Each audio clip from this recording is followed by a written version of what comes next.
In Terminal C of an international airport, weary travelers were about to face a nightmare they never expected.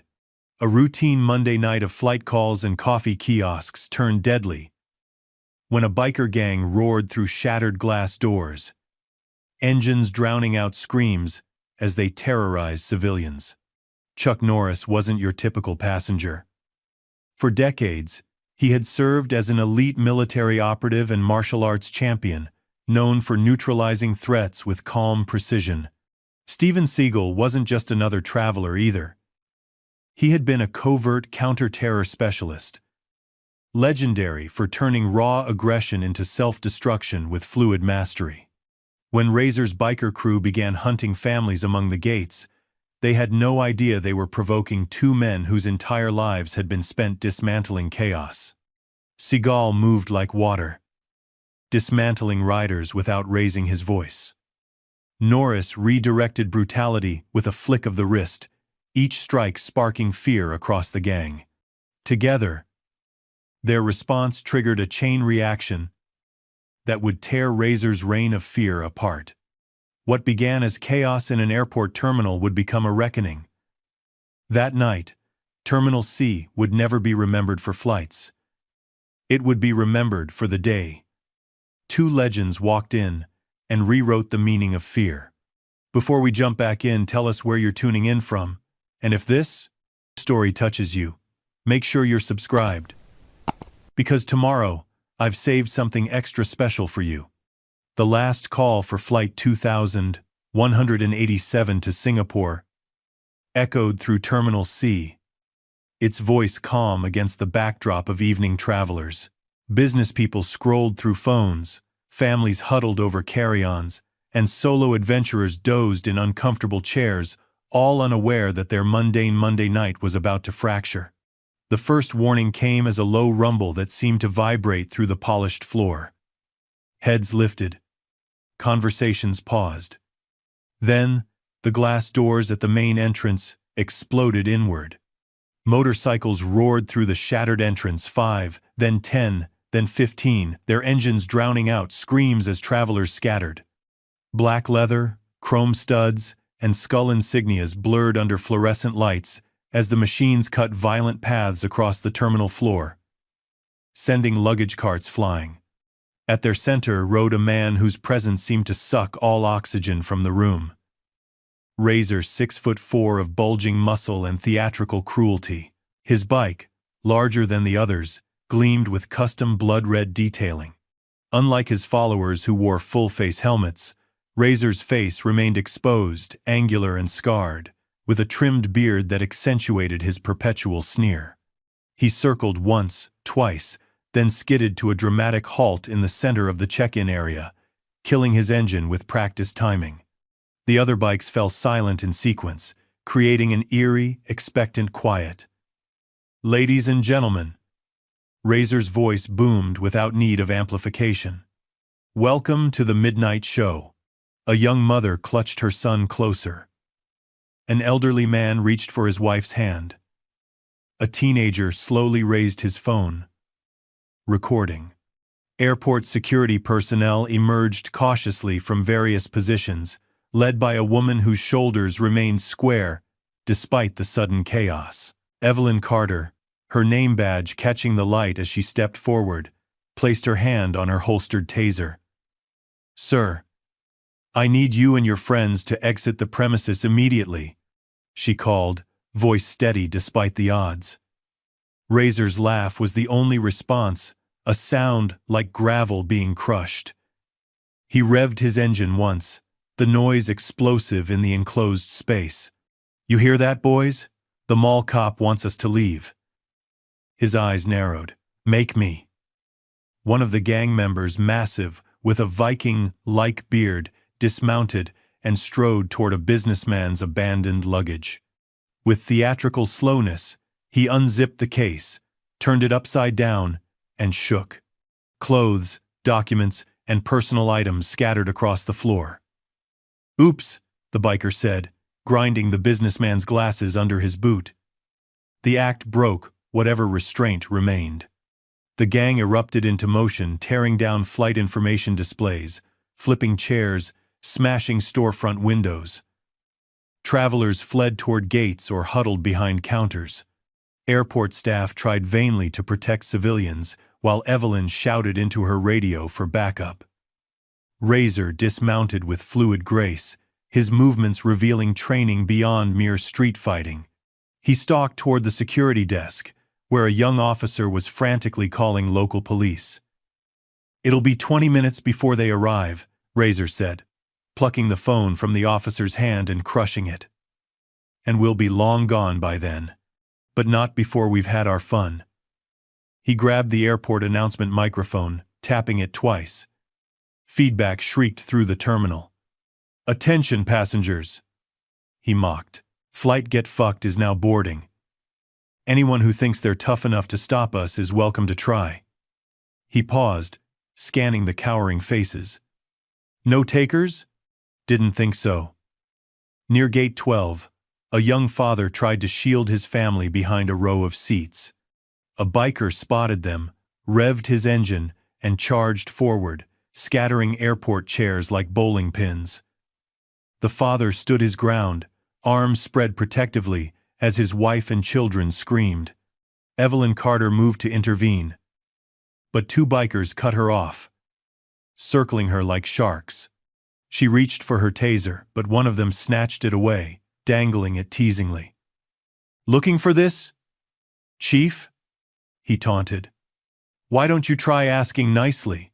Throughout the terminal, similar scenes unfolded. Security overwhelmed, travelers terrorized, chaos unchecked. Camera phones recorded everything, feeding Razor's performative cruelty. He lived for this, the spotlight, the fear, the control.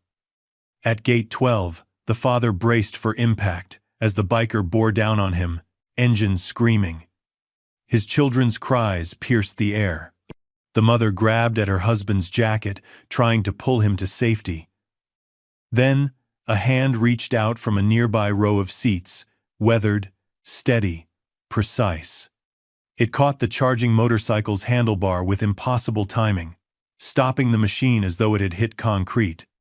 The sudden halt sent the rider flying forward, tumbling across the terminal floor in a tangle of leather and confusion. In the same row of seats, two men sat side by side. They had been there the entire time, unnoticed, unhurried. One wore a simple flannel shirt, jeans, and worn boots. His face was lined with experience, eyes clear and focused beneath a baseball cap. The other wore a black silk jacket over a collarless shirt, his long hair pulled back, features serene yet alert, like a meditation instructor who could also break bones. Chuck Norris and Seagal hadn't moved from their seats. They didn't need to. Not yet. Across the terminal, through the chaos of destruction and fear, Razor's eyes narrowed as he spotted the quiet scene unfolding at Gate 12. For the first time that night, his theatrical smile faltered. The terminal had transformed into Razor's personal arena, broken glass scattered like diamond dust across the floor, overhead announcements stuttering into silence as gang members yanked down speakers. Through it all, the sound of revving engines continued like mechanical heartbeats, punctuated by the crash of luggage and the staccato laughter of bikers enjoying their rampage. At Gate 12, Chuck Norris lowered his hand back to his knee after stopping the motorcycle.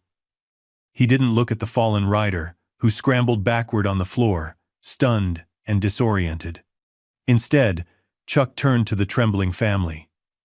"You folks might want to move behind the check-in counter," he said, voice soft but clear beneath the chaos. Nothing in his tone suggested urgency, yet it carried absolute authority. The father nodded gratefully, gathering his children. "Thank you," he began. But Chuck had already turned his attention back to the terminal center, where Razor continued his performance. Beside Chuck, Seagal hadn't moved.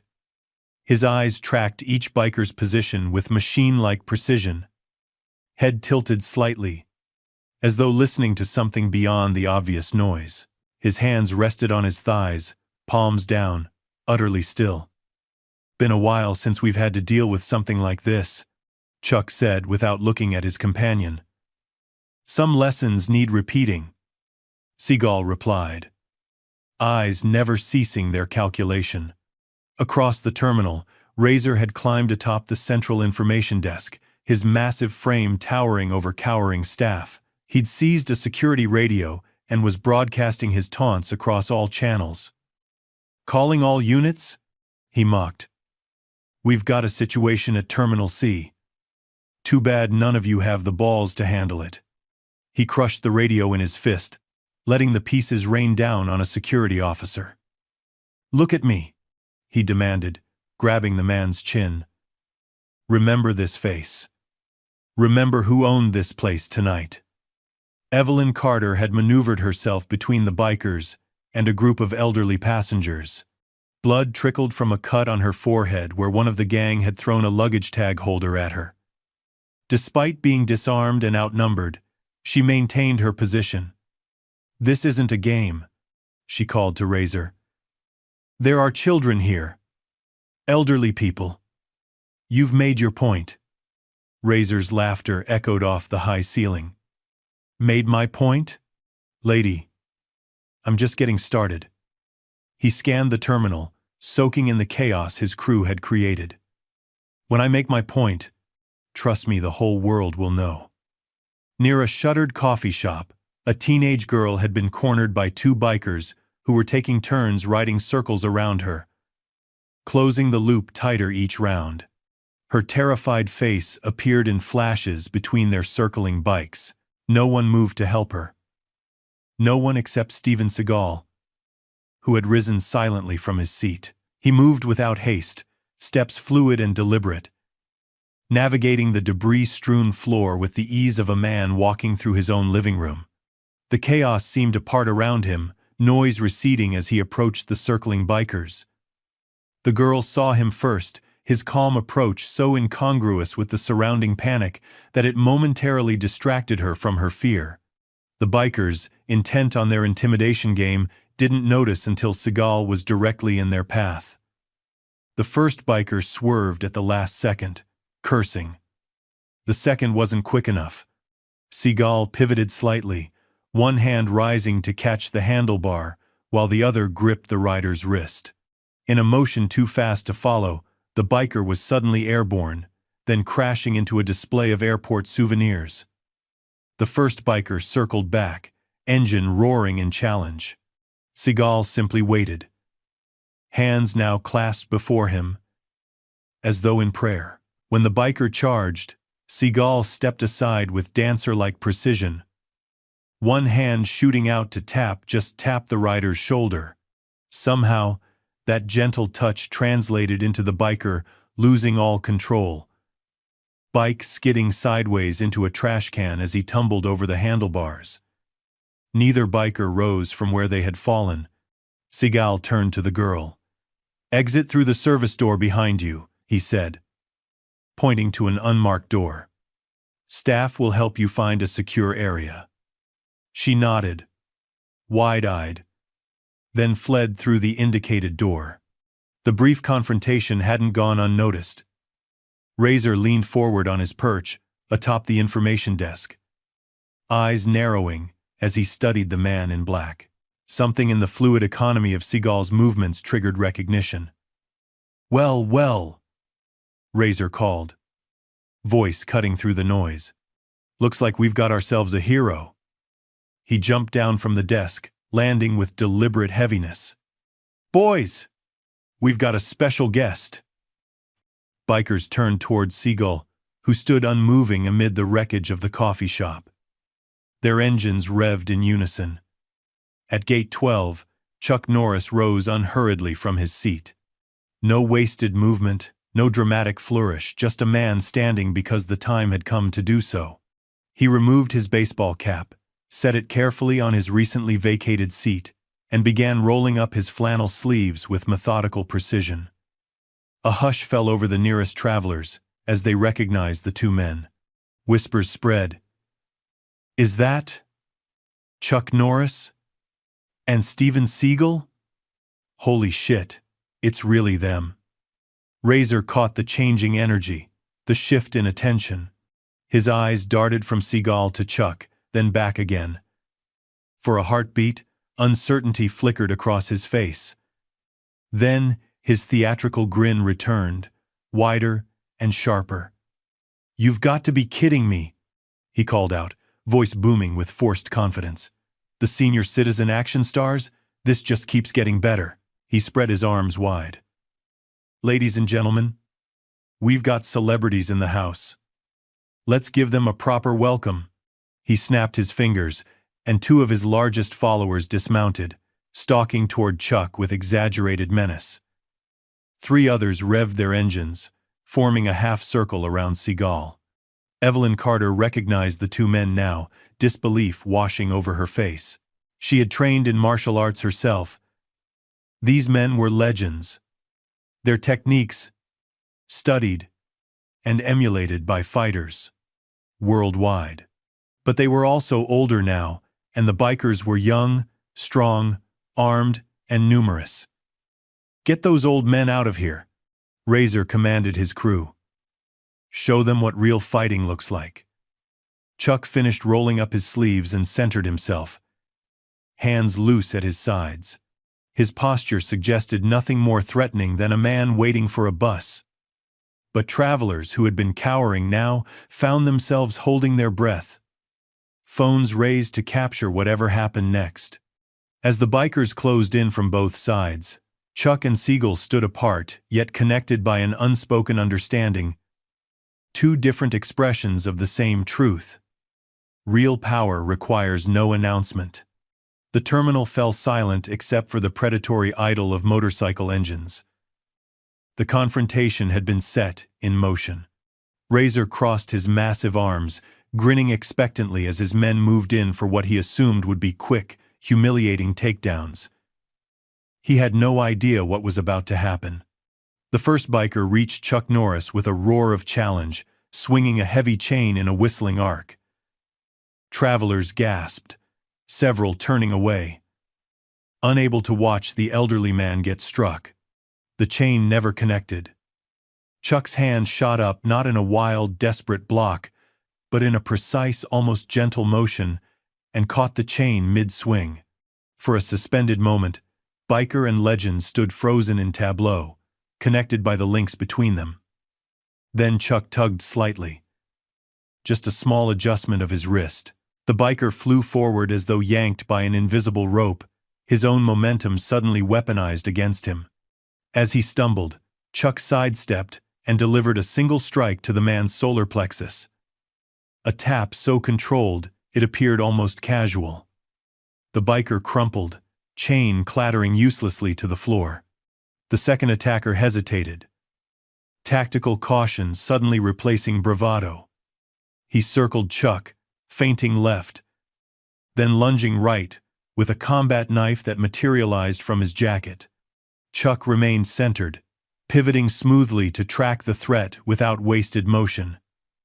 When the knife thrust came, Chuck didn't retreat. He stepped forward, into the attack, a counterintuitive move that momentarily confused the biker. With economy that bordered on mathematical, Chuck deflected the knife arm, locked the biker's elbow, and applied targeted pressure. The knife clattered to the floor. A second later, the biker joined it, face contorted in pain from a joint lock that immobilized him instantly. Two attackers neutralized in under 10 seconds, without a single showy kick or dramatic technique. Across the terminal, Steven Seagal faced the three bikers who had surrounded him on motorcycles. They circled like sharks, engines growling as they tightened their loop.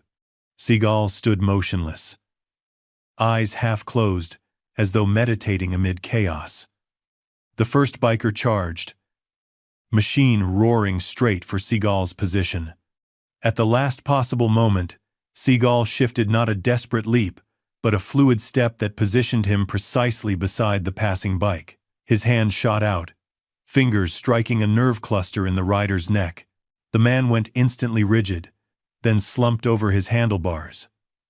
The bike continued briefly before wobbling and tipping onto its side, sliding across the terminal floor in a shower of sparks. The other two bikers attacked simultaneously from opposite directions, hoping to catch Seagal between them. He dropped to one knee, hands splayed on the floor. As the bikes converged on his position, he pushed upward with remarkable power for a man his age. His body rose in a controlled diagonal that carried him just above the passing handlebars. Both bikers swerved desperately to avoid collision, lost control, and crashed into each other in a tangle of metal and curses. When they looked up, Seagal was standing over them, expression unchanged. Telling and preparing this story took us a lot of time, so if you are enjoying it, subscribe to our channel. It means a lot to us. Now back to the story. "Stay down," he said quietly. "It's easier that way." Across the terminal, travelers who had been hiding began to emerge. Phones recording, murmurs spreading. This wasn't movie magic or carefully choreographed stunts. This was something raw and real disciplined mastery. Dismantling chaotic aggression with surgical precision. Razor's performative grin had vanished. In its place, a calculating scowl spread across his scarred face. He had not expected actual resistance, let alone such efficient neutralization of his crew. He grabbed a nearby follower by the jacket. "Get the others," he growled. All of them. Throughout the terminal, bikers who had been vandalizing shops or terrorizing travelers turned their attention to the two unexpected threats. Engines revved in unison as they regrouped, forming a more coordinated approach. Some dismounted, drawing weapons chains, knives, even a crowbar wrenched from a maintenance cart.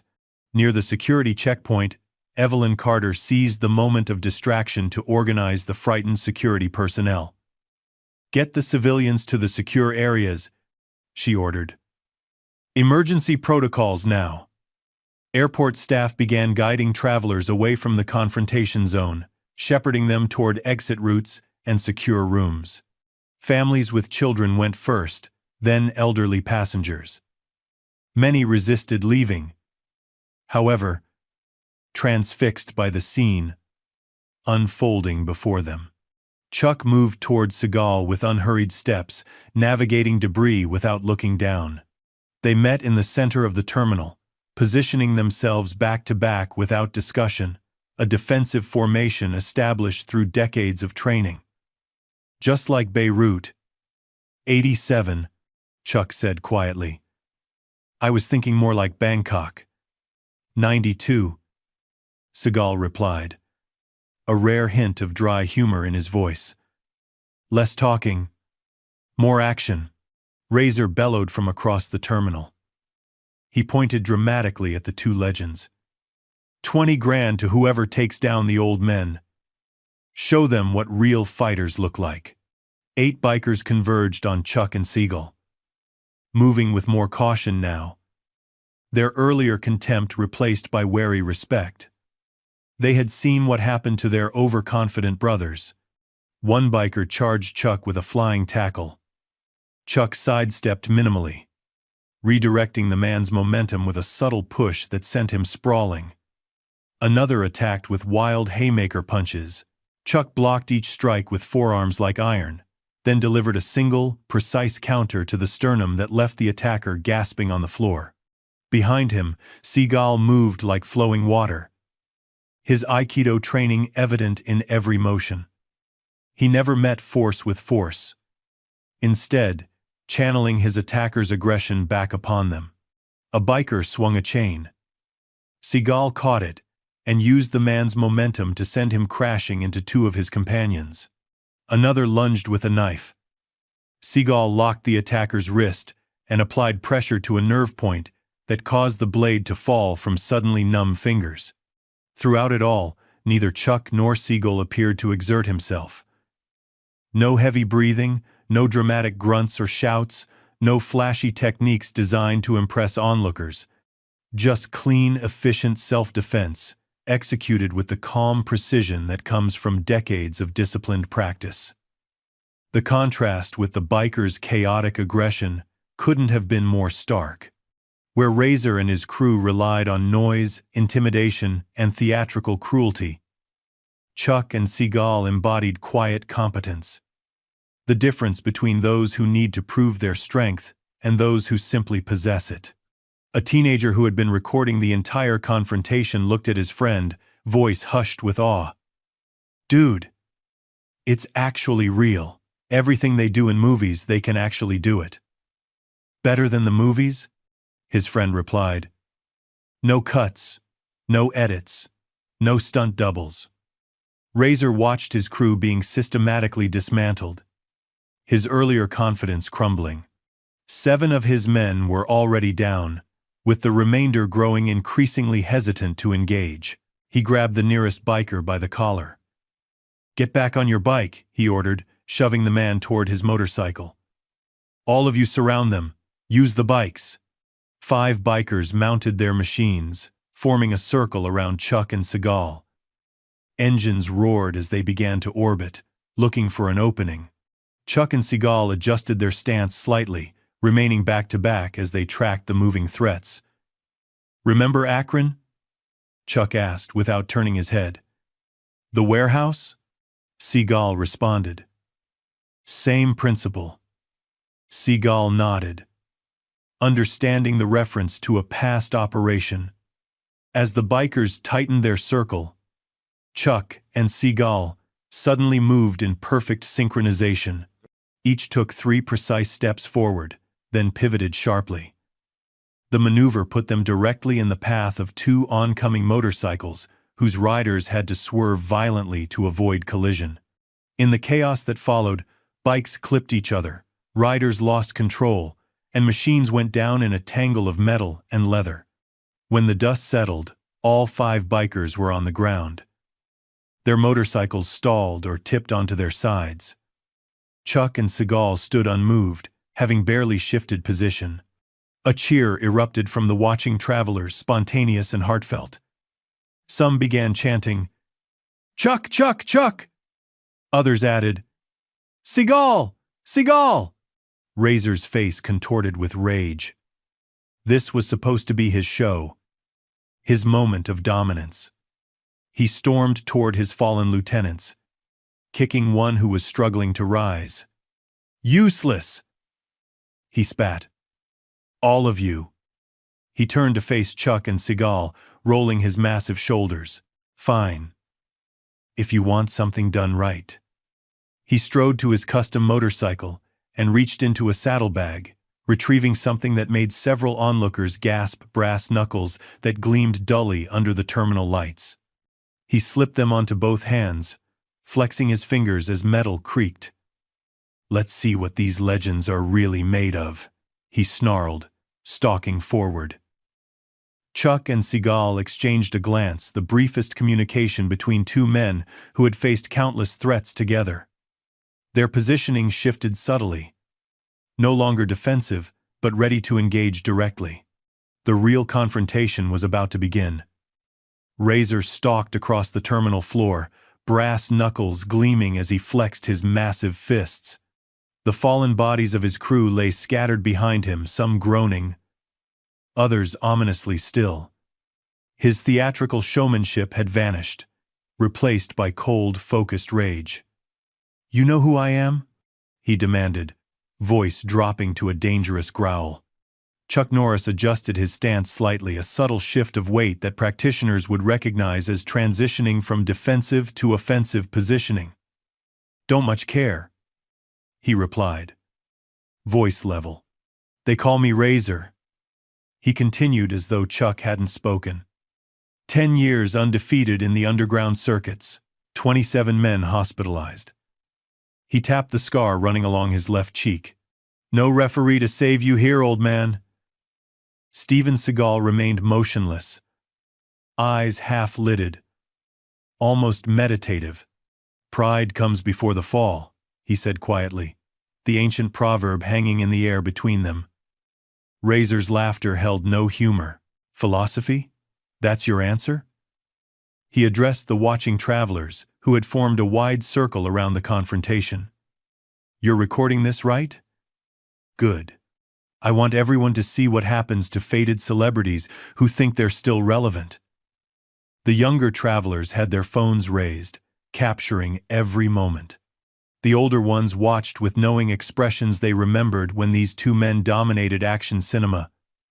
But more importantly, they knew the real training behind the films. Razor paced in a tight circle, like a predator sizing up prey. "You should have stayed in Hollywood where it's safe.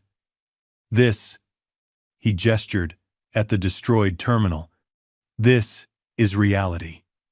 Chuck remained silent, but his eyes tracked Razor's movement with laser focus, cataloging balance points, telegraphed tensions, potential weaknesses. "Nothing to say?" Razor taunted. "No witty one-liner for the cameras? Actions speak louder," Chuck replied simply. Something in his tone made Razor hesitate, the calm certainty of a man who had faced real danger long before film studios came calling. For a flickering moment, doubt crossed the biker's face. Then he masked it with exaggerated contempt. "Let's find out." Razor lunged forward with surprising speed, for his bulk brass knuckles arcing toward Chuck's temple in a blow that could have caused permanent damage. Chuck didn't retreat. He stepped into the attack, deflecting Razor's wrist with a circular parry that redirected the force harmlessly past his head. In the same motion, he delivered a short strike to Razor's floating rib, not dramatic, not telegraphed, just efficient. Razor grunted, more surprised than hurt, and pivoted to throw a left hook. Chuck slipped the punch with minimal movement, counter-striking to a nerve cluster in Razor's shoulder. The biker's arm went momentarily numb, fingers tingling. "What the?" Razor stumbled back, shaking his arm to restore feeling. Real concern flashed across his face for the first time. He hadn't landed a single blow, while Chuck had struck twice with surgical precision. Evelyn Carter had positioned herself near the civilians, keeping them at a safe distance while ensuring emergency exits remained accessible. Her tactical training allowed her to appreciate what others might miss. Chuck wasn't just defending himself, he was systematically testing Razor's responses, building a complete picture of his opponent's capabilities. Razor charged again, abandoning technique for raw aggression. He threw a flurry of punches, brass knuckles whistling through the air. Chuck weaved through the onslaught with minimal movement, letting the blows pass by millimeters from his face. He appeared unhurried, almost casual, yet impossibly precise. When Razor overextended on a wild haymaker, Chuck countered with a strike to the solar plexus that folded the larger man momentarily. Razor gasped, eyes widening in disbelief. He had never been handled so efficiently, so dismissively. "Lucky shot," he wheezed, straightening. "Let's see how your friend does." He turned suddenly toward Seagal, who had been observing silently. Razor charged like a bull, both fists raised for a devastating double hammer blow. Seagal didn't retreat. He didn't even assume a defensive posture. He simply stood, hands loose at his sides, watching Razor approach with clinical detachment. At the last possible moment, he executed a tenkan, the Aikido turning movement that placed him slightly behind Razor's charge. One hand rose to grip Razor's wrist, the other pressed against his shoulder blade. What happened next seemed to defy physics. Seagal applied minimal pressure, yet Razor's momentum suddenly inverted. Instead of smashing into Seagal, he found himself airborne, then crashing onto his back with bone-jarring force. The impact drove the air from his lungs in an audible whoosh. Travelers gasped. Someone applauded spontaneously. Razor lay stunned, struggling to process what had happened. He had attacked with full force, yet Seagal had barely seemed to touch him. The biker leader rose slowly, caution replacing recklessness in his movements. "That your best?" he taunted. but his voice lacked conviction. Chuck and Seagal exchanged a glance, then shifted positions slightly. The movement was subtle, yet perfectly coordinated, like two players in a long-practiced dance. They now stood side by side, presenting a unified front. Razor recognized the tactical disadvantage.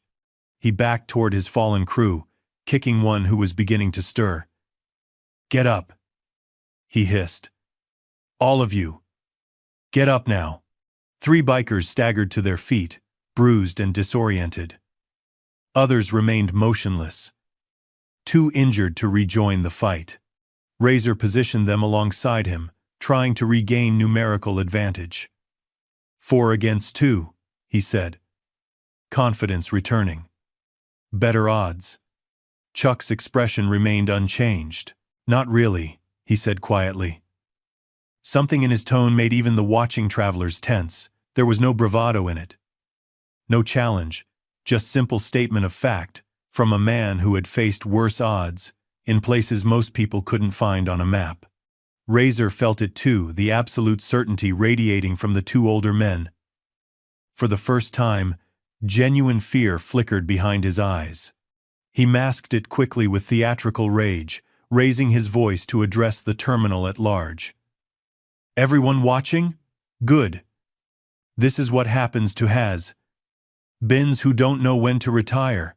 He charged forward, his 3 remaining followers close behind. The attack was more coordinated now, with bikers trying to flank Chuck and Seagal from multiple angles. Chuck stepped forward to meet the rush, hands rising in classic guard position. His movements remained economical. No wasted energy. No flashy techniques. Just ruthless efficiency. He blocked the first biker's punch, countered with an elbow strike that dropped the man instantly, then pivoted to catch the second attacker with a sweep that sent him crashing to the floor. Beside him, Seagal flowed like water around the third biker's attacks. Every punch met empty air, as Seagal seemed to anticipate each move before it happened. When the biker overextended in frustration, Seagal applied a joint lock that left the man kneeling, arm hyperextended, face contorted in pain. Razor, suddenly alone again, hesitated. The fear behind his eyes was no longer hidden. He looked from Chuck to Seagal, then at the watching crowd with their recording phones. His reputation was crumbling with every second of recorded humiliation. "Enough games," he snarled, reaching into his jacket. Metal glinted under the terminal lights, not brass knuckles this time, but the unmistakable shape of a switchblade. The blade snapped open with a sound that cut through the hushed terminal. Evelyn Carter moved immediately, placing herself between Razor and the nearest civilians. "He's armed!" she called. Unnecessarily, everyone could see the weapon. Chuck and Seagal didn't retreat. If anything, their focus intensified, postures shifting subtly to address the escalated threat. "Now we'll see what legends are made of," Razor said, blade weaving hypnotic patterns as he advanced. "Let's add some red to this picture." Chuck stepped forward, directly into Razor's path. His eyes never left the blade, tracking its movement with laser focus. "Last chance," he said quietly. "Put it down and walk away." Razor's answer was a vicious slash aimed at Chuck's midsection. What happened next occurred so quickly that many viewers later had to slow down their phone recordings to fully comprehend it. Chuck's right hand shot out, catching Razor's wrist in mid-slash. His left hand simultaneously delivered a nerve strike to the biker's forearm. The knife clattered to the floor as Razor's fingers spasmed involuntarily. Before the biker could react, Chuck executed a perfect wrist lock, forcing Razor to his knees. The terminal fell silent, except for Razor's pained breathing. He knelt before Chuck, arm immobilized in a joint lock that required minimal pressure to maintain but caused maximum compliance. The dynamic had completely inverted the intimidator. now humiliated before his earlier victims. "It's over," Chuck said, voice carrying in the silence. "You lost the moment you decided strength means hurting others." Razor's eyes burned with hatred. But beneath it lay something new. The dawning realization that he was completely outmatched. Not by superior strength or speed, but by something more fundamental. Discipline. Control. Mastery earned through decades of dedicated practice. "Who the hell are you people?" he gasped through clenched teeth. Steven Seagal stepped forward, expression serene. "Just travelers," he said, "who believe airports should be safe for everyone." Chuck maintained the wrist lock with one hand while retrieving the fallen knife with the other. He handed the weapon to Evelyn Carter, who had approached cautiously. "I believe this is evidence," he said. Evelyn nodded, accepting the knife carefully. "Security teams are 3 minutes out," she said. "Police right behind them." She studied the two men with undisguised admiration. "I trained in Kenpo for 8 years. What you just did." She shook her head, words failing her. Chuck nodded acknowledgement of her training. "Keep the civilians back," he said. "This isn't quite finished." Indeed, throughout the terminal, the remaining bikers were regrouping. Some had regained consciousness. Others had been playing possum, waiting for an opportunity. They moved with the desperate energy of cornered animals, grabbing makeshift weapons from the debris. Razor, still on his knees, saw their movement and a malicious grin spread across his face despite his compromised position. "You're outnumbered, old man," he hissed. "My boys are still going to tear you apart."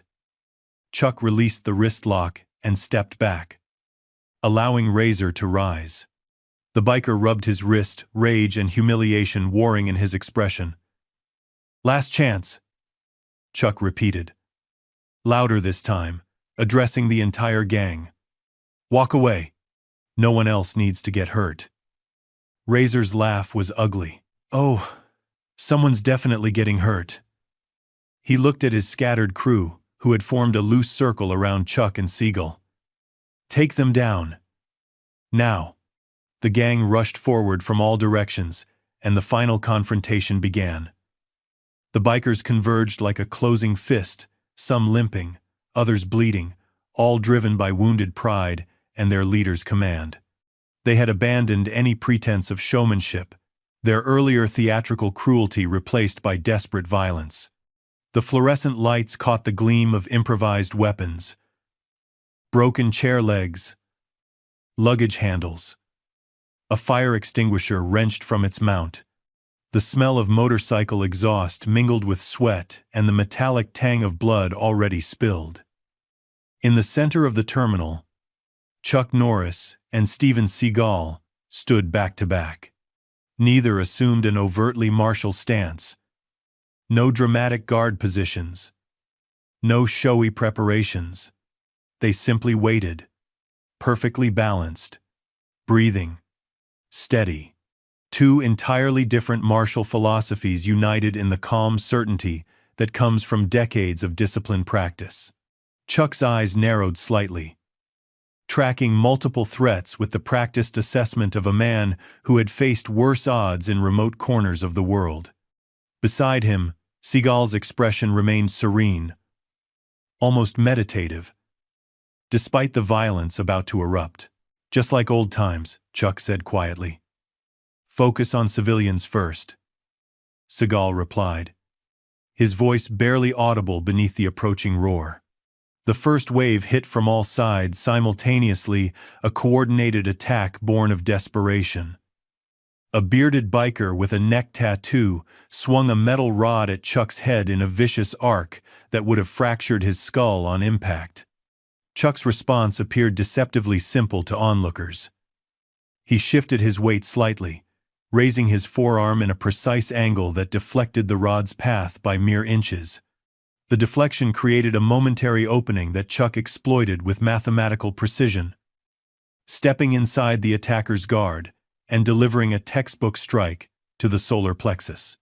The biker's eyes widened in shock as oxygen evacuated his lungs. He dropped to his knees, then collapsed forward without Chuck ever having to throw a proper punch. A second attacker, younger, with a wild mohawk and spiked leather jacket, launched himself at Chuck, with a flying tackle meant to use his superior weight and momentum as a weapon. Chuck sidestepped with such minimal movement that it appeared almost casual to untrained eyes. As the biker hurtled past, Chuck delivered a palm heel to the man's passing shoulder. The strike precisely calibrated to redirect momentum rather than cause unnecessary injury. The combination sent the attacker skidding across the polished floor, crashing into an already damaged information kiosk. Behind him, Seagal faced three attackers simultaneously, each approaching from a different angle. Where Chuck's style was direct and grounded in the no-nonsense efficiency of traditional karate, Seagal moved like flowing water, his Aikido training evident in every motion. He seemed to anticipate each attack before it materialized, shifting position with such fluid grace that the bikers appeared clumsy by contrast. The first, a hulking figure with a shaved head and arms like tree trunks, swung a chair leg in a vicious downward arc. Seagal didn't retreat or block directly. Instead, he stepped slightly forward and to the side, his timing so precise that he caught the makeshift weapon mid-swing. His grip on the chair leg became a fulcrum point, and with a subtle circular motion, he used the attacker's own momentum and body weight against him. The biker, suddenly off balance, stumbled forward. Seagal completed the motion with a joint lock applied to the man's wrist and elbow simultaneously. The technical complexity of the move was hidden beneath its apparent simplicity: leverage rather than strength, position rather than power. The biker found himself kneeling, arm hyperextended, face contorted in pain that would intensify with any further resistance. The second rushed in during this exchange, thinking Seagal vulnerable while handling the first attacker. It was a critical miscalculation. Without releasing the joint lock, Seagal executed a perfect tenkan, the turning movement fundamental to Aikido, that placed him at the attacker's side rather than directly in his path. As the biker's punch sliced through empty air, Seagal delivered a precise strike to a nerve cluster where neck meets shoulder. The effect was immediate. The man's right arm went limp, fingers splaying involuntarily as neural pathways temporarily short-circuited. The third biker hesitated, suddenly uncertain. That moment of hesitation revealed the psychological shift occurring throughout the terminal. The gang's confidence, already fractured by the earlier confrontations, was crumbling entirely in the face of skill they couldn't comprehend. The biker's eyes darted left and right, seeking reassurance or an escape route. Finding neither, he steeled himself and charged. Switchblade extended. Seagal waited, hands now clasped before him, as though in prayer, posture relaxed, despite the blade approaching his midsection. When the biker was fully committed to his attack, Seagal moved with surprising speed for a man his age. He sidestepped the thrust while simultaneously securing the attacker's wrist with his left hand. His right hand applied targeted pressure to the biker's elbow, creating a momentary pain distraction. The combination of pain and mechanical disadvantage caused the knife to fall from suddenly nerveless fingers. A quick combination of wrist control and subtle balance displacement sent the third biker tumbling into his already downed companions. All three now a tangled mass of leather and groans. Throughout the terminal, travelers had pressed themselves against walls and into corners, many recording with their phones. The confrontation had transcended ordinary violence, becoming something almost educational, a masterclass in the difference between theatrical aggression and disciplined combat efficiency. The stark contrast between the bikers' wild, adrenaline-fueled attacks and the calm, measured responses of Chuck and Seagal created a visual narrative more compelling than any choreographed movie fight. Do you see that? A young man whispered to his companion.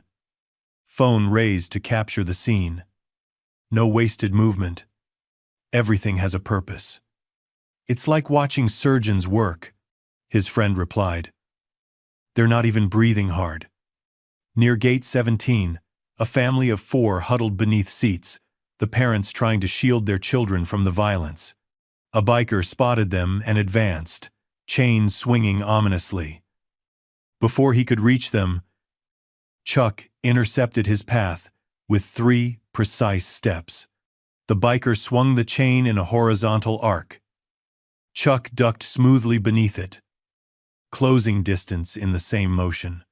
As the chain completed its swing, leaving the attacker momentarily extended, Chuck executed a textbook front kick to the biker's knee, not with bone-breaking force, but with enough focused energy to buckle the joint temporarily. As the man began to fall, Chuck secured his wrist and guided him to the floor in a control position that prevented further aggression without causing permanent injury. Stay down, Chuck advised. Voice quiet but carrying authority. Or the next one won't be gentle. He glanced at the family. Service corridor behind you leads to secure areas. Go now. The father nodded gratefully, gathering his children and guiding them toward the indicated exit. Similar scenes played out across the terminal as Chuck and Seagal systematically created safe exit routes for trapped civilians while neutralizing threats with surgical precision. Across the terminal, Evelyn Carter maintained her position between the fighting and the civilians. Her tactical training allowed her to appreciate the extraordinary skill on display. These men weren't just defending themselves, they were controlling the entire flow of combat, dictating where and how the engagement unfolded to minimize risk to bystanders. Every move served multiple purposes. Neutralize immediate threats, position for subsequent attacks, and always maintain awareness of civilian locations. The exit's clear, she called to a group of elderly travelers who had been trapped near the luggage carousel. Move quickly but carefully. As the group shuffled toward safety, Evelyn's eyes locked with Chuck's across the terminal. A moment of professional recognition passed between them, 2 trained individuals, acknowledging each other's priorities and capabilities. Chuck gave an almost imperceptible nod before turning to intercept another approaching threat. Razor, who had retreated to the periphery after losing his knife, watched with growing desperation as his crew was systematically dismantled. The carefully constructed image he had built, the invincible leader, the untouchable enforcer, was cracking with each fallen follower. His earlier confidence had evaporated, leaving naked fear in its wake. But fear, when cornered, becomes particularly dangerous. He spotted an emergency fire axe mounted on a nearby wall. With a snarl that was more animal than human, he smashed the protective glass with his elbow and wrenched the axe free, its blade gleaming wickedly under the terminal lights. Blood from his cut elbow dripped down the handle, but Razor seemed beyond noticing pain. Chuck! Evelyn called in, warning, spotting the weapon. Chuck had just dispatched another attacker with an economical combination that left the man dazed on the floor. He turned smoothly at Evelyn's call, eyes instantly locating Razor and the axe. His expression didn't change, no fear, no tension, just focused assessment. If anything, his breathing became more controlled, more deliberate, as he centered himself for the elevated threat. Everyone back, he called to the nearest civilians, voice cutting through the chaos with calm authority. Razor advanced with the axe held high, his massive frame seeming to expand with desperate rage.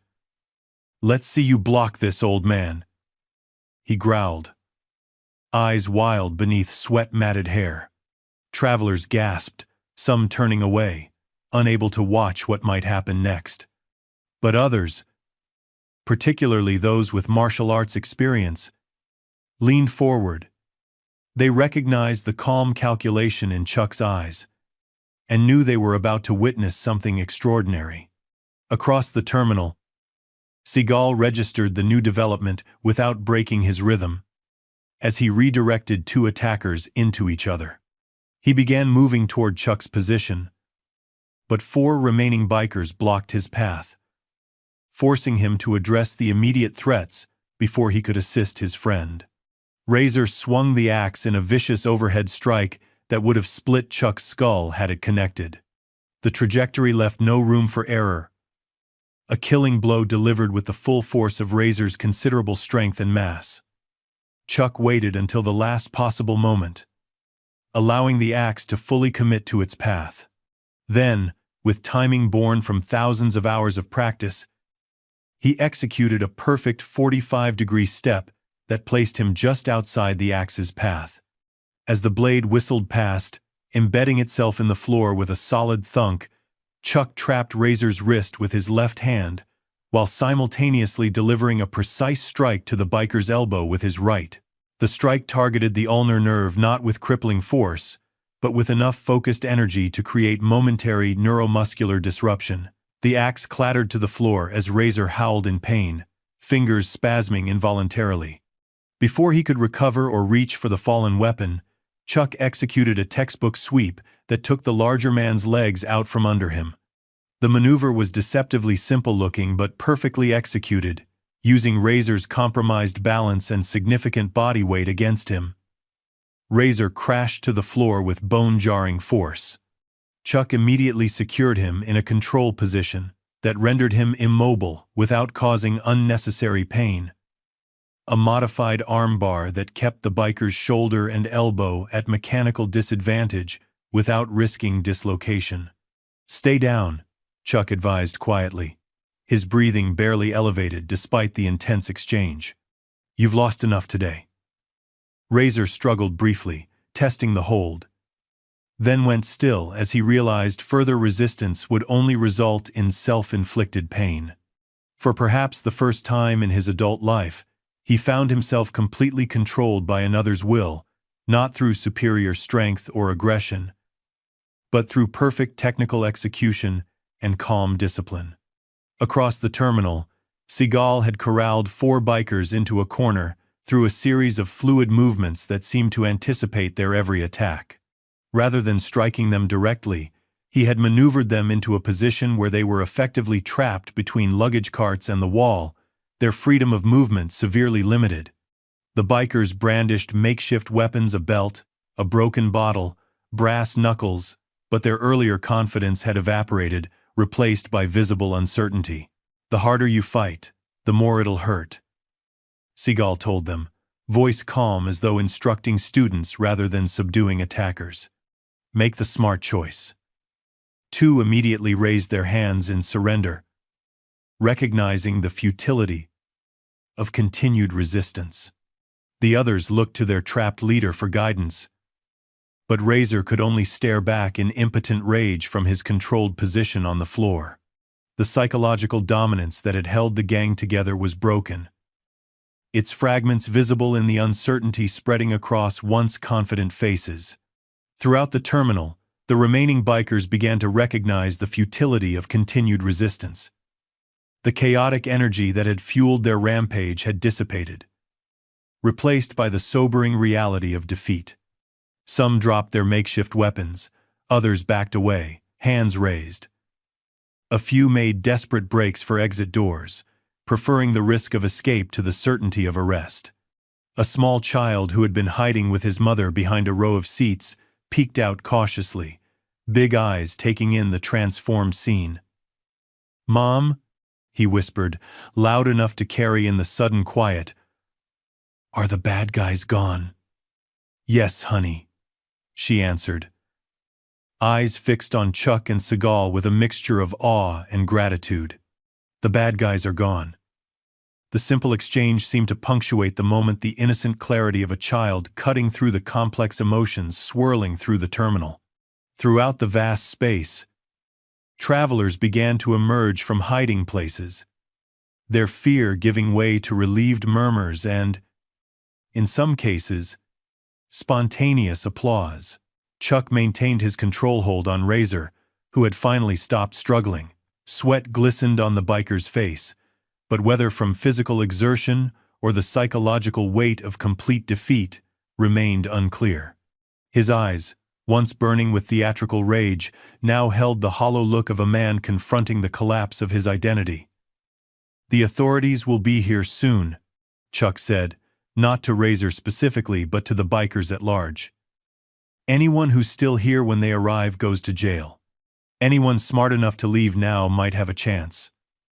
It was an unexpected mercy, not legally sanctioned perhaps, but morally clear. The rank-and-file followers had been caught up in their leader's destructive charisma. Razor alone had escalated to deadly weapons. Several bikers took the opportunity, limping quickly toward exit doors.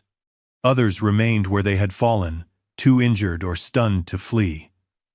Seagal watched them go with impassive eyes, neither approving nor condemning their escape. "You're just letting them walk?" Evelyn asked, approaching cautiously. "The ones who matter won't get far," Chuck replied, nodding toward Razor, still pinned beneath him. "Sometimes mercy teaches better lessons than punishment." From the main entrance came the sound of approaching sirens, security reinforcements and police. Finally arriving. Evelyn squared her shoulders and moved to meet them, reclaiming her authority now that the immediate danger had passed. As she walked away, Chuck looked at Seagal. A silent communication passed between them, the shared understanding of two men who had faced countless confrontations together and separately throughout their lives. In that glance was the acknowledgement that their intervention had accomplished what was needed. Order restored, innocence protected, and perhaps, most importantly, a lesson delivered in the language of skilled physicality rather than empty words. With careful precision, Chuck released his hold on Razor and stood, stepping back, to give the fallen leader space to rise. The terminal had transformed completely from the chaos of an hour before the thundering engines silenced. The wild destruction halted, and in place of fear, a tentative calm emerging as morning light began filtering through distant windows. The battle for control was over. In its wake, something unexpected had bloomed. A renewed appreciation for the quiet strength that doesn't announce itself with noise and spectacle, but simply acts when action is required, then steps back when balance is restored. Dawn painted the sky in watercolor hues of pink and gold beyond the terminal windows. The night's chaos had given way to exhausted calm maintenance crews sweeping broken glass, police officers taking statements, medical personnel tending to the injured. The smell of industrial cleaners mingled with the lingering scent of motorcycle exhaust and spilled coffee, creating an olfactory snapshot of order being restored after upheaval. Gate 12, where it all began, was now cordoned off with yellow police tape. Two officers stood comparing notes beside an abandoned motorcycle that technical crews were preparing to remove. The bike, massive with custom chrome work and the gang's skull insignia emblazoned on its side, had been Razor's personal machine. Now it sat inert, front wheel slightly bent, leather seats slashed from some point during the confrontation. A crime scene photographer circled it methodically, capturing evidence from multiple angles. Around them, the morning's first travelers navigated the aftermath with curious glances and hushed conversations, their rolling suitcases creating rhythmic sounds against the freshly mopped floor. Airport staff guided passengers around damaged areas with practiced efficiency, as though directing travelers around temporary construction rather than the remnants of violence. "I heard it was 20 or 30 of them," a businessman in a charcoal suit told his colleague as they waited for coffee at a hastily reopened kiosk. "Complete takeover of the terminal. And then these two old guys just handled it." "Urban legend," his friend scoffed, straightening his tie. "Security and police took them down. These stories always get exaggerated." The businessman shook his head, unlocking his phone with a thumb swipe. "It's all over social media. There's footage. Indeed, throughout the terminal, travelers and staff alike were hunched over phones, watching clips that had already gone viral overnight. Chuck Norris calmly redirecting a charging attacker without appearing to exert himself. Steven Seagal flowing through multiple opponents with fluid precision. Razor's humiliating defeat at the hands of men twice his age. The footage, shot from multiple angles by stunned onlookers, had a raw authenticity that professional action sequences could never match. No cuts, no edits, no reset buttons. The hashtags were multiplying by the minute. Terminal justice. Real-life action. Airport legends. Quiet strength. News organizations were already reaching out to witnesses, offering payment for exclusive interview rights. In a quiet corner near a first aid station, Evelyn Carter sat on a plastic chair while a paramedic finished cleaning the cut on her forehead. Her security uniform was torn at the shoulder and stained with blood, some hers, some not. But her posture remained professional. Back straight, despite her obvious exhaustion. Dark circles rimmed her eyes after the sleepless night. Yet her gaze remained alert, tracking movement throughout the terminal with ingrained vigilance. "You should get this properly stitched at the hospital," the paramedic advised, applying a butterfly bandage to her forehead. 4 or 5 stitches would close it better. Evelyn nodded absently. "I'll get to it." After the debriefing. A senior police officer, Captain Reynolds, according to his nameplate, stood nearby, tablet in hand, reviewing preliminary reports. He was in his 50s with salt and pepper hair and the weathered face of a man who had seen everything the job could offer. "You'll need to file the incident report before your shift ends," he was telling her. "But the preliminary assessment is clear. Self-defense and civilian protection. Nothing to worry about from our end." Evelyn nodded again, wincing slightly as the paramedic applied antiseptic to a secondary cut on her cheek. Her thoughts seemed elsewhere, replaying the night's events behind her eyes. "Where did they go?" she asked suddenly. "Norris and Seagal. Have they given statements?" Captain Reynolds checked his tablet, scrolling through documents with practiced efficiency. No record of any statements from them. Transport manifests show they both boarded the 5:10 a.m. flight to Bangkok. Cleared security about 90 minutes after the incident concluded. They just left? Evelyn seemed genuinely surprised, turning her head despite the paramedic's gentle attempt to hold her still. "Apparently." The officer shrugged. "Not their first rodeo, I'd guess." Not their first rodeo. The understatement almost made Evelyn laugh despite her exhaustion. She had trained in martial arts for years, considered herself reasonably skilled third-degree black belt in Kenpo, regular competitor in regional tournaments. But what she'd witnessed last night was something beyond technique.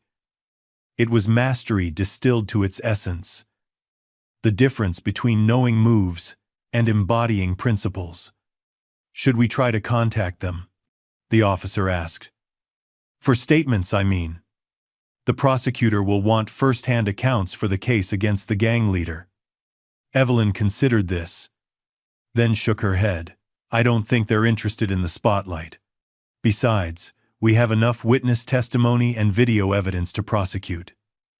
She gestured toward the dozens of travelers still reviewing footage on their phones. Probably the most documented incident in the airport's history.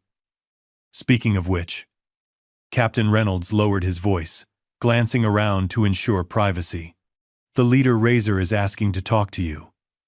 Evelyn's eyebrows rose, her professional demeanor momentarily cracking to reveal genuine surprise. "Me? Why?" "Didn't say. Just that he had something important to tell you." The captain studied her face. "You don't have to speak with him if you'd rather not. We can take his statement directly." Curiosity overcame caution. After being cleared by the paramedic, Evelyn made her way to the makeshift processing area where detained gang members were being held before transport to central booking. Airport police had converted a staff break room into a temporary holding area, with officers stationed at the door and handcuffed bikers seated on plastic chairs along the wall. Razor sat separated from his crew, handcuffed to a metal support pole. His imposing frame seemed somehow diminished in the fluorescent light of morning. His carefully cultivated aura of menace stripped away. A butterfly bandage crossed his cheekbone where Chuck's precision strike had connected, and his right arm hung at an awkward angle, not broken, but strained from the joint lock that had neutralized him. "Officer Carter," he acknowledged as she approached, voice rougher than it had been during his theatrical performance hours earlier. "Security Chief Carter," she corrected automatically, stopping at a prudent distance. "You wanted to speak with me?" Razor studied her for a long moment, as though seeing her clearly for the first time. His eyes, bloodshot but surprisingly intelligent, took in her stance, her injuries, the way she carried herself. "I saw you last night," he said finally. "Standing your ground when my boys had you surrounded. That took guts. Most rent-a-cops would have run." Evelyn remained professionally detached, arms crossed. "Is that what you wanted to tell me?" "I have reports to file." "No." Razor leaned forward as much as his restraints would allow, wincing at the movement. "I wanted to ask you something." He lowered his voice, as though not wanting his followers to overhear. "Those two men, you train in the same, whatever it is they do, don't you?" The question caught her off guard. Evelyn had expected threats, complaints about rough treatment, perhaps attempts to negotiate, not genuine curiosity. "I studied Kenpo for 8 years, she replied cautiously. "It's not the same as their disciplines exactly. But there's overlap in philosophy." Razor nodded thoughtfully, eyes distant as though processing this information against his own experience. "Last night, when the old man Norris had me pinned, I couldn't move. Not because he was stronger." He flexed his considerable bicep for emphasis. "I've got at least 40 pounds on him, easy. But it was like he knew exactly where to apply pressure. Like he could read my body." He flexed his wrist, remembering. "I've fought guys twice my size who couldn't control me like that." Evelyn watched him carefully, trying to discern if this was some kind of manipulation. But Razor's expression held something she hadn't seen during the entire confrontation. Genuine humility. "What's your question?" she prompted, uncertain where this was heading. Razor met her eyes directly, the theatrical bravado completely absent. "Can anyone learn that? That kind of control? Or are they just born different?" The question revealed a vulnerability Evelyn hadn't expected from the man who had terrorized hundreds of travelers just hours before. She considered her answer carefully, aware that several officers were watching the exchange with undisguised curiosity. "It's not about being born different," she said finally. "It's about thousands of hours of disciplined practice, about approaching strength as responsibility rather than power, about mastering yourself before trying to master others." She studied his face, seeing genuine interest beneath the bruises. "Why do you ask?" Razor looked down at his cuffed hands, turning them over as though seeing them for the first time. The brass knuckles were long gone, bagged as evidence, leaving ordinary human hands strong but ultimately limited. "I'm looking at 15 to 20. Minimum," he said, voice quieter than before. "Aggravated assault. Weapons charges. Terrorism counts. Plenty of time to think about different approaches." The conversation was interrupted as officers arrived to transport Razor to central booking. As they helped him to his feet, he looked back at Evelyn. "Tell them thanks," he said, the words seeming to cost him considerable pride, "for not breaking anything permanent when they could have." Evelyn nodded, recognizing the significance of the request. If I ever see them again. As Razor was led away, Evelyn noticed something she had missed during the chaos of the confrontation. A small tattoo on the back of his neck, partially hidden by his collar. Not a gang symbol or threatening image, but Chinese characters. She recognized enough from her martial arts training to understand the irony. Discipline. Strength. Honor. Words that had become merely decorative rather than guiding principles.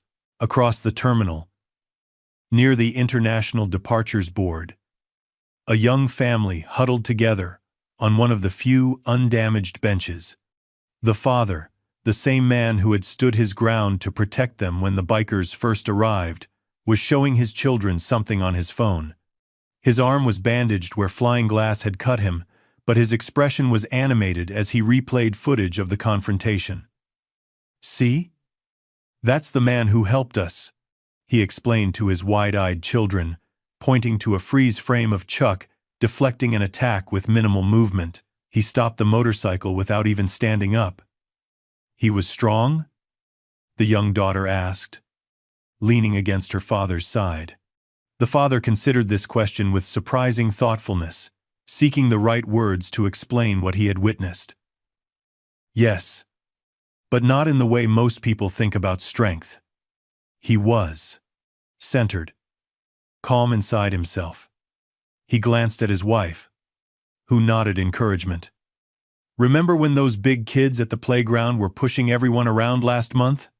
And how getting angry just made everything worse?" The little girl nodded, face serious with the memory. "Well, these men showed that real strength isn't about being the loudest or scariest. It's about being so confident in yourself that you don't need to prove anything to anybody." "Like Grandpa?" the little boy suggested, looking up from a game on his mother's phone. The father smiled, squeezing his son's shoulder gently. "Yes. A bit like Grandpa. Someone who doesn't need to prove anything because he knows who he is." Nearby, airport staff were setting up a temporary information desk to help reroute passengers whose flights had been affected by the night's disruption. A line had already formed, but the atmosphere was remarkably patient and cooperative. A stark contrast to the typical tensions of travel delays. People who had shared the extraordinary experience of the previous night seemed bonded by it, exchanging stories as they waited. "Did you see it?" a woman in business attire asked an elderly gentleman behind her in line. "I was hiding in the bathroom, but my husband sent me the clips. Absolutely incredible. I was by gate 16, the older man replied, leaning lightly on his cane. "Saw the whole thing. The way they moved. It wasn't like in the movies. It was, I don't know, elegant somehow. Efficient. My grandson takes karate lessons," the man continued, a hint of pride in his voice. "Been trying to get him to understand it's not about beating people up. Maybe I'll show him this footage. Seeing real masters might help him understand better than his old grandpa's lectures." "Think they planned it?" a younger man joined in. "Being here when the gang attacked?" The elderly gentleman shook his head. "Right place. Right time. Right skills. Sometimes the universe lines things up perfectly." Near the main entrance, where shattered glass doors had been temporarily replaced with plywood barriers, a news crew was setting up for a live broadcast. The reporter, a polished woman in her 30s named Rebecca Chen, checked her reflection in her phone camera before signaling her readiness to the cameraman. Her producer counted down with fingers 3, 2, 1, then pointed. "We're coming to you live from International Terminal C, where last night's dramatic standoff between a notorious biker gang and two unexpected heroes has become the talk of social media worldwide," she began, voice practiced and smooth. "Amateur footage shows action film stars Chuck Norris and Seagal, yes, You heard that correctly, intervening when airport security was overwhelmed by more than 20 armed gang members led by underground fighting legend Marcus Razor Kelton. Behind her, cleanup crews continued their work, sweeping debris into large industrial bins. A maintenance worker carefully removed the last shards of glass from a damaged information display, while electricians rewired a security camera that had been torn from the ceiling during the rampage. Authorities have confirmed that Kelton and 12 of his followers are now in custody, facing multiple charges, including assault, vandalism, and terrorist threatening. Remarkably, despite the violence of the confrontation, no fatalities were reported, with injuries limited primarily to the perpetrators themselves. She touched her earpiece, listening to direction from her producer, then continued. The mysterious heroes themselves appear to have left the country on an early morning flight, declining interviews or official statements. But their actions have sparked conversation across platforms about the nature of real heroism in an age often dominated by performative displays of strength. The camera panned across the terminal, capturing the methodical restoration of order: janitors mopping floors, technicians repairing damaged information screens, baristas reopening coffee stands to serve the morning rush. Despite the visible damage, the essential rhythm of the airport was reasserting itself. Travelers moving through security checkpoints and gate agents announcing departures. As dawn breaks on a new day at this international crossroads, one thing becomes clear. Sometimes the quietest presence in the room can have the most profound impact. This is Rebecca Chen, Channel 8 News, reporting live. As the camera switched off, Rebecca's professional smile faded into genuine thoughtfulness. "Did we get verification on that Bangkok flight?" she asked her producer. It seems strange they'd just leave without any statement. Most celebrities would milk this for publicity. "Multiple confirmations," her producer replied, checking notes on his tablet. "Gate agent. Manifest records. Even a couple of passengers who recognized them boarding. Classic disappearing act." Rebecca glanced around the recovering terminal, her reporter's instincts sensing the deeper story beneath the surface spectacle. Maybe that's the point. Make the difference. Then fade away before the spotlight hits. "Philosophical today, aren't we?" her producer teased, but his expression suggested he understood her meaning. Near the security checkpoint, a group of maintenance workers had discovered something curious while sweeping up debris. A baseball cap. Ordinary in every way, except for what was tucked inside it. One of the workers carefully unfolded a piece of paper that had been placed in the cap's inner band. "What is it?" his supervisor asked, coming over to investigate the delay. The worker studied the paper, then handed it to his supervisor with a puzzled expression. "List of names, and a phone number with VA hospital written next to it." The supervisor examined the list, 10 names, in neat, precise handwriting. Below them, the note. "Veterans in need of assistance.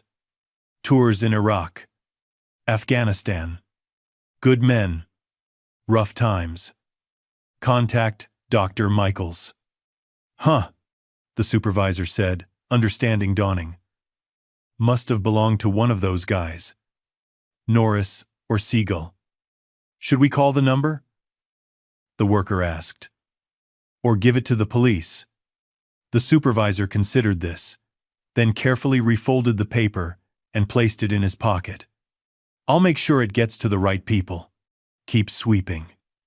Miles above the earth, a commercial airliner cruised at 37,000 feet, engines humming steadily as it carried its passengers toward Thailand. Morning sunlight streamed through windows, creating patterns across the cabin's interior. In adjacent seats near the emergency exit row, Chuck Norris and Seagal sat in comfortable silence.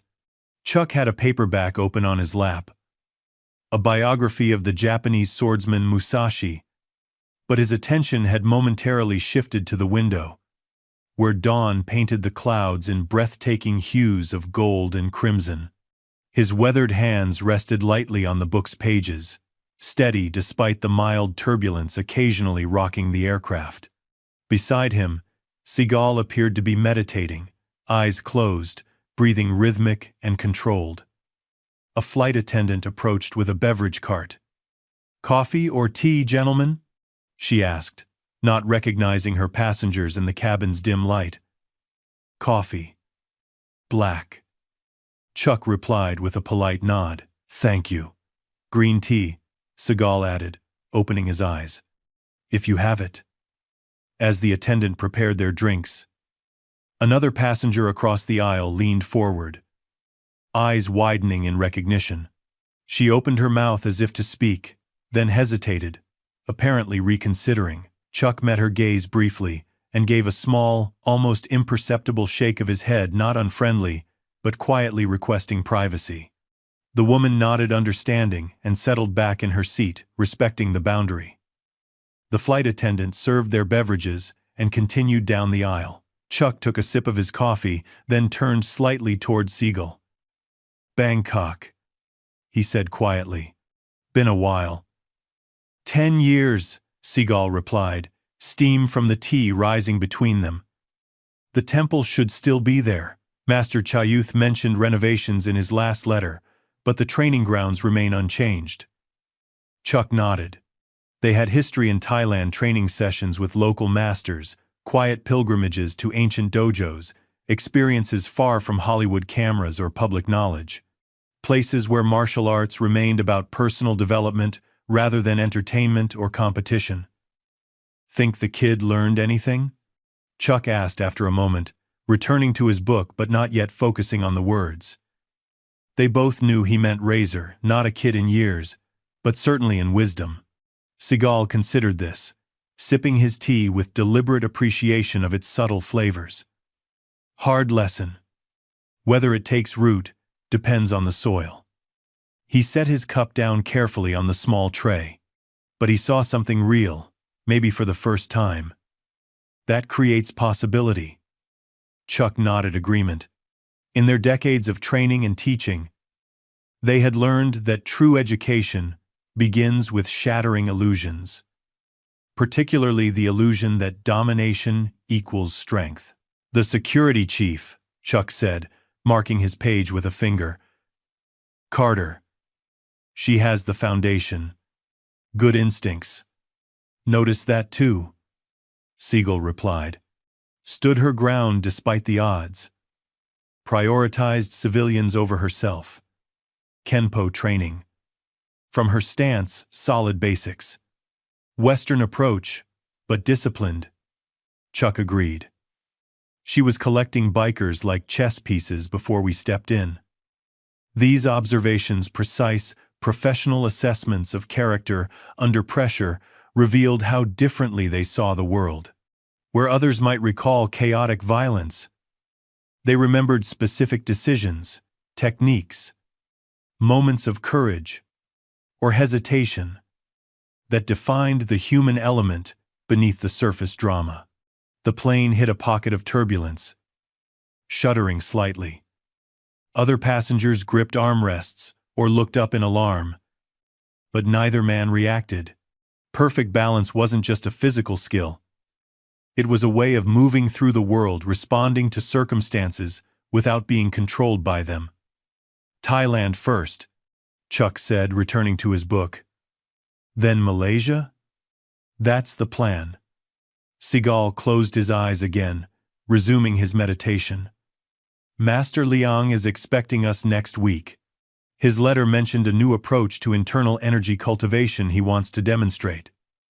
The conversation lapsed back into comfortable silence. Neither felt the need to dissect the previous night's events or congratulate each other on their effectiveness. They had simply done what a lifetime of training had prepared them to do. Restore balance, where chaos had temporarily gained the upper hand. Below them, the world continued turning. In the airport they'd left behind, videos of their intervention were spreading across social media platforms, accumulating millions of views and thousands of comments. News channels were interrupting regular programming to show the footage. pundits were already debating the implications for airport security, civilian intervention, celebrity culture. But here, high above the clouds, none of that mattered. Two masters continued their journey, not running from recognition, but simply moving toward the next opportunity to learn, to grow, to refine skills already honed over decades of dedicated practice. Because true mastery isn't a destination that can be reached and claimed. It's a path that stretches endlessly forward, humbling even its most accomplished travelers with the knowledge of how much remains to be discovered. The plane banked gently eastward, carrying its passengers toward the rising sun. Dawn light filtered through the window, illuminating Chuck's weathered hands as he turned a page, hands that could deliver devastating force or gentle guidance with equal precision. Beside him, Seagal's breathing remained steady and controlled. His meditation a continuation of the same focused awareness he had demonstrated in combat. Different styles, different paths, united by a common understanding. Real strength doesn't announce itself with noise and spectacle. It walks in quietly and changes everything. And then, just as quietly, it moves on. Up next, we have two more incredible stories that are waiting for you. Just click the image you want to watch, and it will take you there. If you enjoyed this video, make sure to subscribe. It would mean a lot.